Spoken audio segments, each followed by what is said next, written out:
Alhamdulillah, kita mesti menang. Itu antara kata-kata yang sering kami berikan kepada anda kerana kita berjuang untuk menentang COVID-19. Dan Alhamdulillah, trend penurunan kes sudah pun kita lihat. Itulah yang dikatakan sebagai sinar di hujung terowong, yang mana ini menyaksikan kejayaan program imunisasi COVID-19 kebangsaan. Jadi, dalam 2 tahun kita berhadapan dengan pandemik COVID-19 dan tidak lama lagi kita akan beralih kepada endemik, fasa endemik.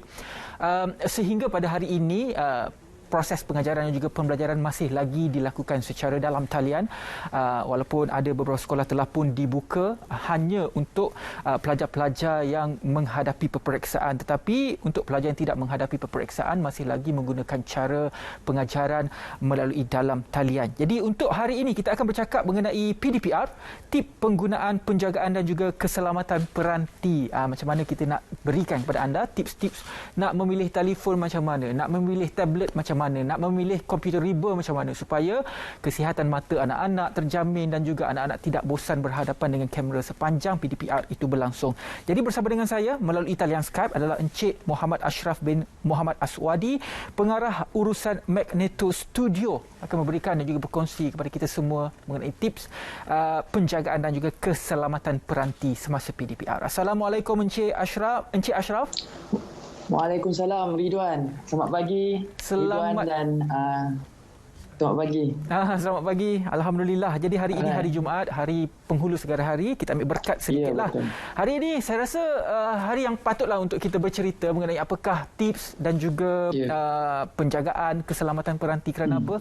Macam saya cakap tadi, hampir 2 tahun anak-anak telah pun mengalami proses PDPR ini secara dalam talian. Soalan pertama saya lah, kalau dikatakan sebagai peranti yang betul-betul optimum untuk anak-anak untuk menjalani PDPR, apakah spesifikasinya? Okey, terima kasih Ridwan daripada Angkasa Puri. Okey, selamat pagi. Assalamualaikum warahmatullahi wabarakatuh. Okey, so sekarang ni bukan semua orang lah sangat perlukan peranti PDPR untuk PDPR. So, apa minimum spesifikasi yang saya nak tegaskan kat sini, yang saya nak kongsikan adalah 3 perkara asas je yang kita kena ambil tahu sebenarnya. Alright, yang pertama yang saya nak kongsikan adalah cakra storan, ataupun kita panggil hard disk. Okay. Untuk cakra keras ni kita lebih prefer ataupun kita lebih memilih untuk pakai kepada SSD ataupun pemaju ke keadaan pepejal. 120 GB pun dah cukup dah untuk satu peranti seperti komputer riba. Okey. Yang kedua adalah kita tengok pada RAM. Sebelum nak beli ataupun nak purchase untuk anak-anak ni, kita tengok pada 3 benda ni saja. Satu tadi yang saya cakap tadi adalah storan, kedua adalah RAM, ingatan capaian rawak, 4 gig adalah asas, ada cukup asas bagi seorang pelajar untuk PDPR. Yang nombor 3 adalah prosesor lah. Prosesor i5 ataupun i3 sudah memadai sebenarnya untuk seorang pelajar. Okey, Ridwan. So bagi saya tiga benda asal ni dah cukup untuk ibu bapa lah beli peranti untuk anak-anak mereka. Adakah ia terpakai untuk peranti, telefon dan juga sama juga spek ini untuk komputer riba? Komputer riba. Okey. Semua sama saja. Kalau kita tengok komputer riba ataupun komputer, bezanya hanya saiz dan sebagainya. So apa yang kita pentingkan adalah untuk kelancaran PDPR tersebut. So kita hanya pentingkan 3 je ataupun spesifikasi spek bagi satu sebuah elektronik tu. Yang kita tengok adalah storan dia. Okey, storan dia biasanya orang akan lebih prefer untuk pakai yang teknologi baru, iaitu pemaju keadaan pepejal, iaitu SSD.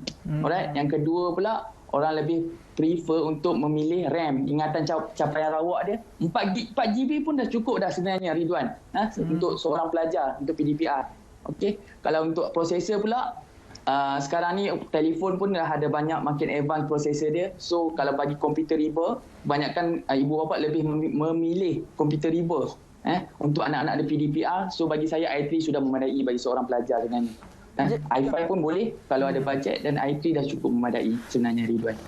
Dalam keadaan sekarang seolah-olah peranti ini, komputer riba ini, telefon ini merupakan satu perkara yang wajib untuk melalui proses pengajaran dan juga pembelajaran. Jadi proses PDPR ini panjang sebenarnya. Satu mata pelajaran pun dah ambil masa 40 minit sehingga sejam. Jadi apakah tips untuk memanjangkan jangka hayat peranti ini supaya dia boleh pakai dalam masa yang lama lah. Tak adalah beli 2-3 bulan rosak, beli 2-3 bulan lagi rosak. Apakah tipsnya untuk penjagaan dan juga memanjangkan hayat peranti ini? Okey. So, selepas dia kalau kita dah beli peranti, sesuatu gadget ataupun komputer riba ataupun peranti tersebut, pasti kita nak jaga dia punya penjagaan dia. Terutama sekali bateri. Untuk PDPR memang sangat panjang. Kadang-kadang kelas 2 jam, kadang-kadang bateri tak ada.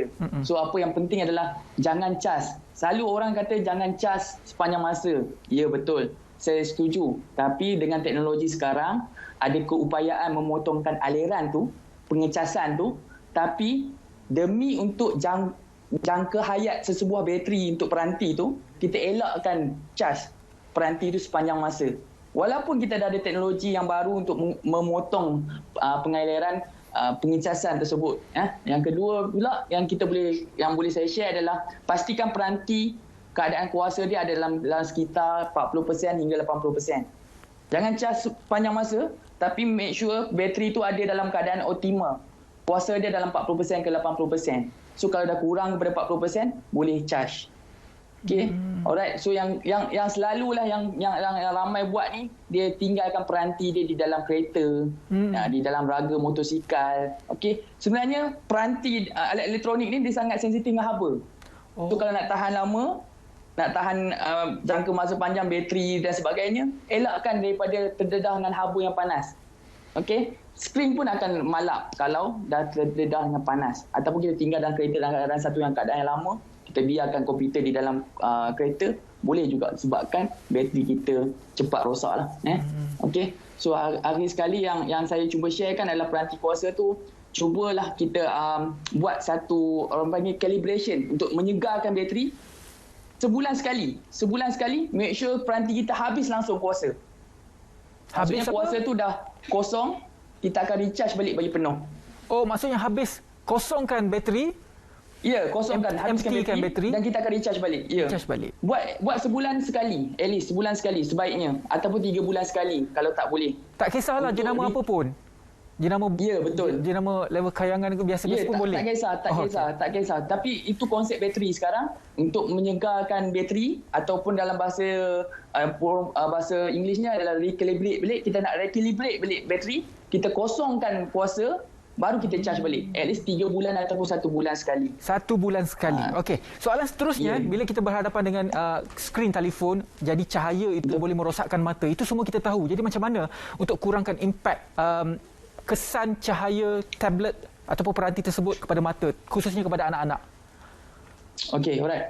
Untuk peranti lah, biasanya dia orang akan berhadapan dengan komputer yang sangat lama. So saya sarankan pencahayaan yang pertama. Pencahayaan. Kita sayang mata untuk anak-anak kita.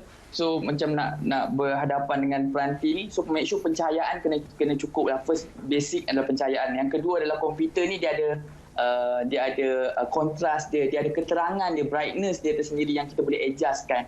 Elakkan dengan keterangan yang sangat terang. So daripada pencahayaan juga sangat sesuai. Dia tak boleh terlalu terang sangat, Ridwan. Kalau terang sangat pun tak elok juga. Macam contoh duduk sebelah tingkap ataupun duduk sebelah matahari, faham tak? Mata kita akan lebih fokus kepada sesuatu peranti tersebut.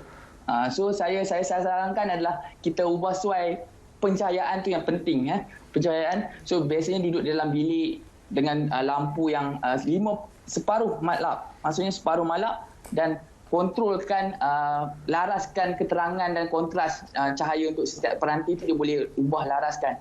Jangan terlalu terang, jangan terlalu malap. So untuk penjagaan mata tu dia lebih. Tapi untuk peranti sekarang saya rasa dia ada true tone ataupun dia ada banyak yang teknologi baru yang untuk memelihara mata lah.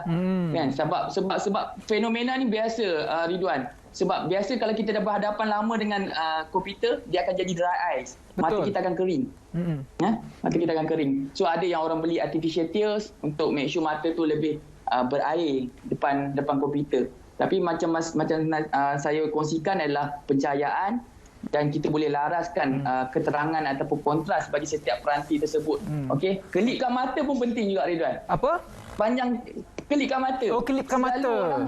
Ya, betul. Selalunya kalau kita bekerja di pejabat ataupun pelajar PDPR, dia bila dia berhadapan dengan peranti ataupun gadget, dia susah. Dia akan mata dia akan straight tengok peranti tanpa kelipkan mata. Sebenarnya kelipkan mata dan rehat setiap 20 minit ataupun 30 minit dapat rest lah. Kadang-kadang kita fokus anak kita belajar, okay. Tapi kita tak tengok dia punya keadaan dia.